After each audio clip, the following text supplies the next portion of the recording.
Trainers, what's going on? We're back with another video. In this video, we're going to go ahead and go over skills. We're going to go over what they are, how to get them, how the activation works, and everything that you need to know to become a master trainer with skills.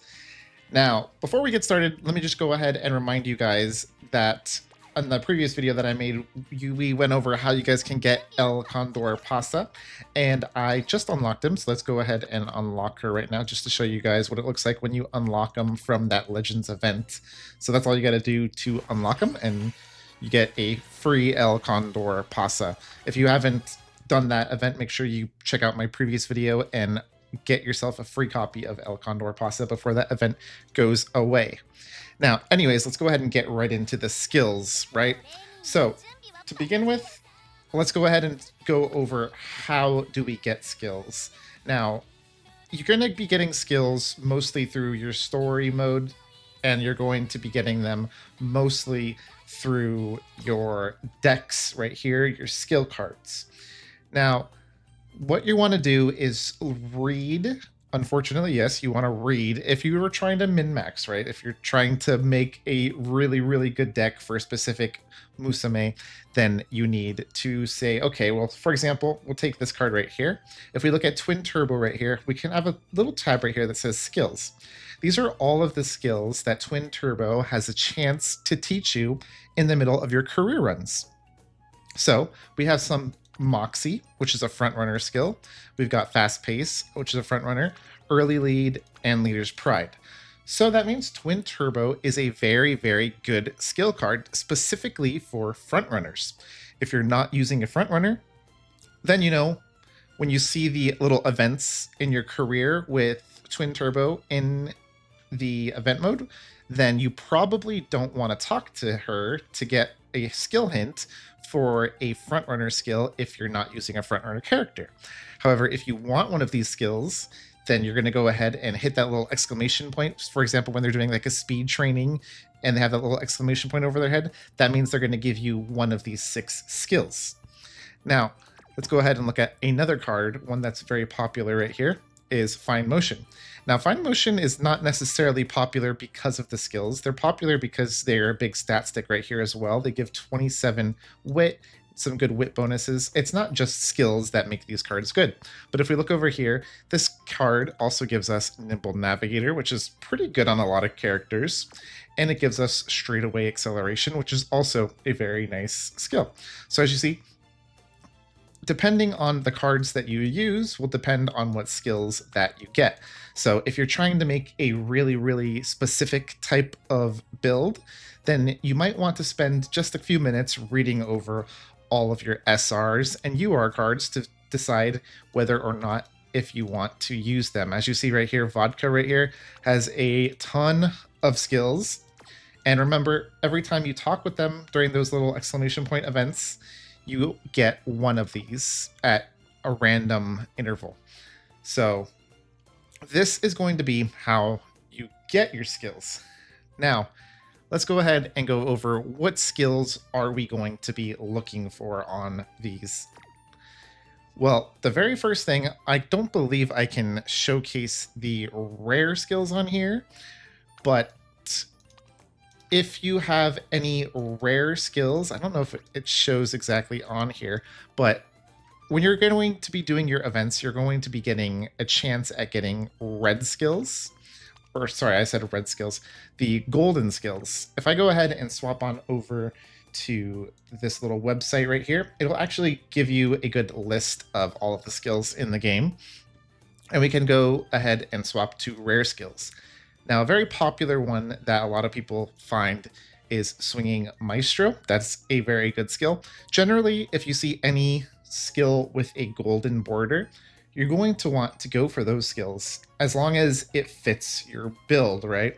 For example, as you see down here, we have something like Gourmand for Pace Chaser specifically. If you're not a Pace Chaser, then obviously don't take that skill. But if you are a Pace Chaser, then you want to take that skill. Swinging Maestro is really nice because it works on all classes regardless of what type you're using. So that's going to be your focus throughout your careers, is trying to collect as many golden traits as you can that fit your runner's style. Now, personally, my second go-to is going to be for any velocity ones, because velocity will help increase your speed right here. There's also acceleration, which in my opinion isn't as good as velocity, because I believe velocity increases your max speed. Correct me if I'm wrong on that one, but I believe acceleration just helps you get to that max speed. So if you see right here, we have corner connoisseur. Increases acceleration on a corner with masterful turning. Now this is a good one because it increases your acceleration. However, I believe getting something that says that it will increase your velocity on a straight or increase your velocity on a curve would give you a little bit more speed. So if you find that you're struggling a little bit on speed, I would recommend going for those as well. Now let's go ahead and go back to the very beginning right here and go over all of the skills. Well, we're going to just summarize this, otherwise it's going to be a 20-minute long video, and just generalize this, right? So to begin with, you're going to have all of your green skills right here. As you see right here, we have the silver all the way up to a gold unchanging right here. Now, your green skills are very, very specific, so they're not going to work on every single race. We have right-handed right here, which increases the performance on right-handed tracks, and generally, a lot of tracks are right-handed, so you will find that something like right-handed, and I believe there's a firm one in here somewhere. I don't know where it shows it in here, but there's a firm that increases your performance on firm ground. And those two are pretty decent to be grabbing.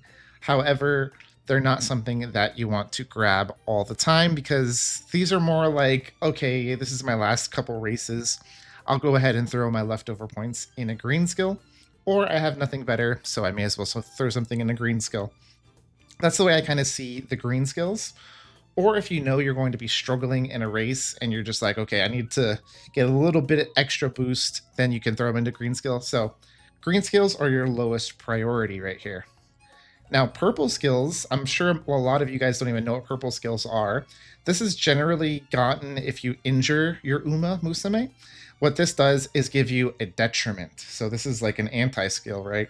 So this says moderately decreases performance on right-handed tracks. So if you see a purple on there, you have to spend your skill points in order to remove this debuff, and then it turns back into the normal version.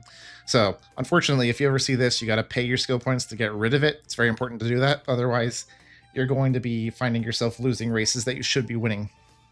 Now, these are all more green skills that just increase your performance, and the same thing, purple. Oh, here's it is, firm conditions down here. So this is the one I was talking about. I like firm conditions as well because almost all your races are going to be on a firm ground unless it's raining.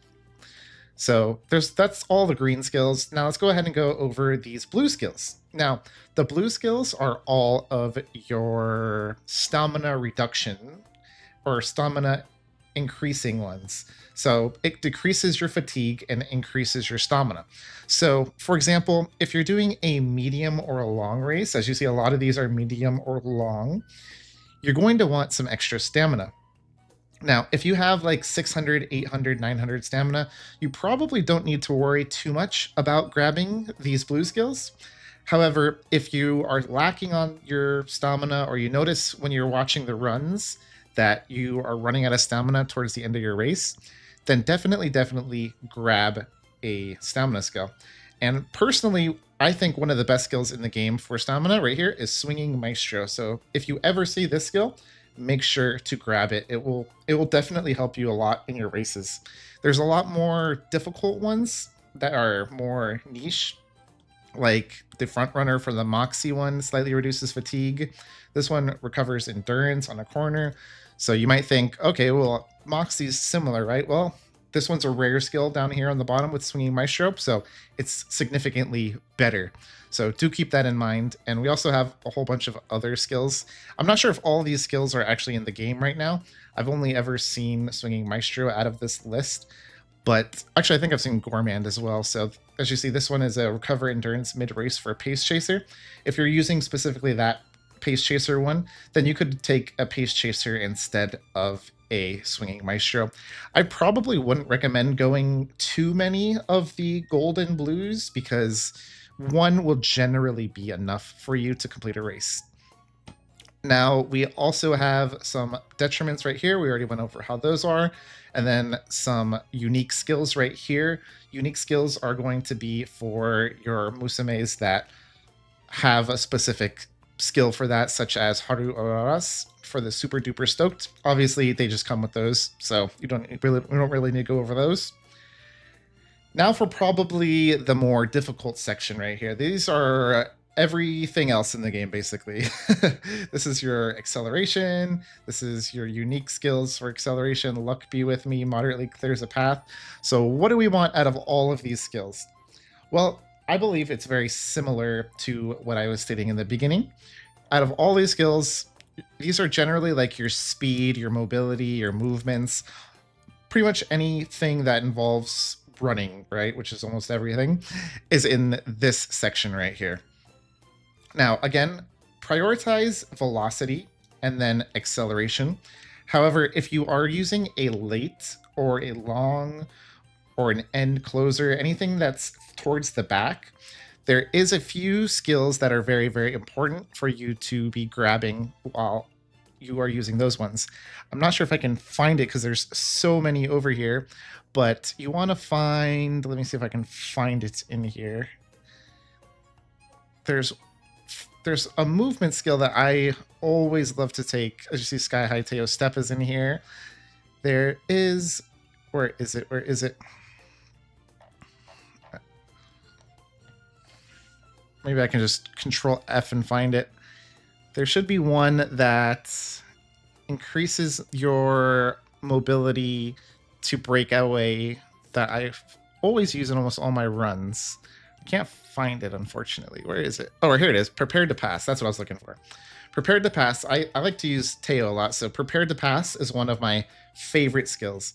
So this says slightly increases ability to break out of the pack on the final corner, specifically for pace chasers. So if you can find one that works for your class, this is a very good one. So anything that helps you break out of the pack is very, very, very important for long and late game style of units. You're not going to need this at all on like a front runner, but on anything other than a front runner, Prepared to Pass is very, very helpful, because I'm sure you guys have done a late game race where you're stuck in like 10th place, even though you know you should have won, you got stuck in the back and you just lose because of that. So that's pretty much what the skills come down to, right? You're going to want to get velocity first. You're going to want to get acceleration, possibly second. You're going to want to get your Prepared to Pass skill, anything that helps you break out if you're a late game unit. If you're an early game unit, go ahead and ignore Prepare to Pass and try to get at least one or two of these blue skills if you find yourself struggling with stamina. If you're not struggling with stamina, you could probably ignore it, but I generally like to try to get at least one blue skill. It's very helpful, and they're normally not too expensive either. So that goes over your priority list, right, for your skills. You want to prioritize speed, stamina, acceleration, all those things, and try to prioritize it on the style that you're using. If you're using, for example, long, obviously you're not going to want a front runner skill because you can't activate it. On to the topic of activations. Let's go ahead and learn about activations for your skills, right? So let's go ahead and learn about front runner straightaways. Moderately increases velocity on a straight for front runners. So what does that mean? Let's go ahead and click more right here and click the conditions. If we read right here, it actually tells you the code in the game that tells you how it works. So it says running style equals 1, which running style equals 1, meaning you're a runner. That means you're the front runner. Number 2 is a pace chaser, 3 is a late surger, and 4 is an end closer. So that means by the code of the game, you literally cannot activate this skill if you chose pace chaser, late surge, or end closer, which is expected, right? That's why it's in the parentheses. It tells you front runner. So now you have visual clarification. Now, what else did the skill say that it did? It said that it will increase our speed on a straight. So what does that mean? It says straight equals straight underscore random equals 1. What the heck does that mean? That means a random point of any straight will be selected, and it says it first rolls for a straight segment and then a random point on this segment.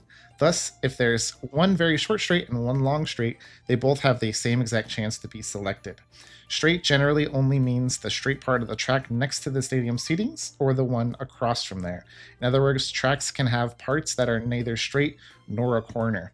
So, as you see right here, in other words, tracks can have parts that are neither straight or a corner, means there's some tracks that you cannot even activate this skill. So do keep that in mind. Now, as a Teo fan, I have been finding myself struggling with getting her skill to activate. Now, this video is getting a little bit long, so I'm going to start wrapping up now. But if you're finding that even though you're hitting all of the conditions for your skills to be activating, but it's still not activating, do keep in mind skill activation also depends on wit. If you have, I think it is about 300 wit, you have, I think it was like a 50 or a 70% chance to activate your skills. So do keep in mind that if your skill's not activating, you could just be losing the roll and getting unlucky. That's why sometimes if you've seen some videos of someone's skill activating 1 second before they cross the finish line, that's just because they kept failing the roll, right? Now, this is for the Sky High Teo Step, which is her ultimate skill. And it's a very, very, very good example of understanding how skill activations work. Let's go ahead and go over this, and this will be the end of the video. So it says, is final corner equal to 1? That obviously just means, is this the final corner of the map? So Sky High Teo Step cannot activate anywhere else in the map. If the corner is equal to 0, that means it's not a corner. And order is less than or equal to 3. What does that mean? That means you have to be in the third, second, or first place spot in order to activate the skill. That's something that's pretty important to know. So if you've been struggling with getting your skills to activate, try and see if maybe that's what it is. Maybe your order is not good. So if you're in 4th place, your Sky High Teo Step will not activate no matter what. So that is very important to know. You're going to want to make sure that your Teo is at least in the top 3. And then it says, and Boshin diff in front is less than or equal to 1. If we go ahead and scroll down over here, we can actually see what that is. That says the horse lengths between you and the closest Uma. So as long as you're within 1 length of an Uma, you have a chance to activate the skill. And then finally, is overtake equal to 1 means you have at least 1 target to overtake. So that means obviously if you're in 1st place, you can't activate it. So you have to be in 3rd or 2nd place to activate this skill. That's all that this line means. So what does this all mean altogether? Are you on the final corner? If yes, you can activate the skill, assuming all of this other stuff is good. You're on the final corner. You're in 3rd or 2nd place. You're within 1 length of another Uma, and you are not in 1st place. And that's all. That's why your Sky High Teo Step doesn't activate all the time. And that's the conditions to activate it.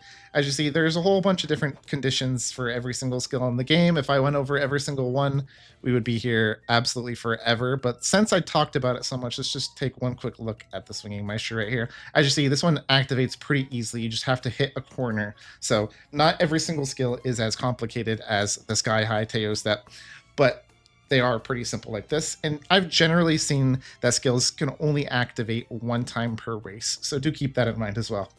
Anyways, hopefully that helped you out with understanding how skills work in the game. It's pretty complicated and pretty important to get the knowledge of skills in this game.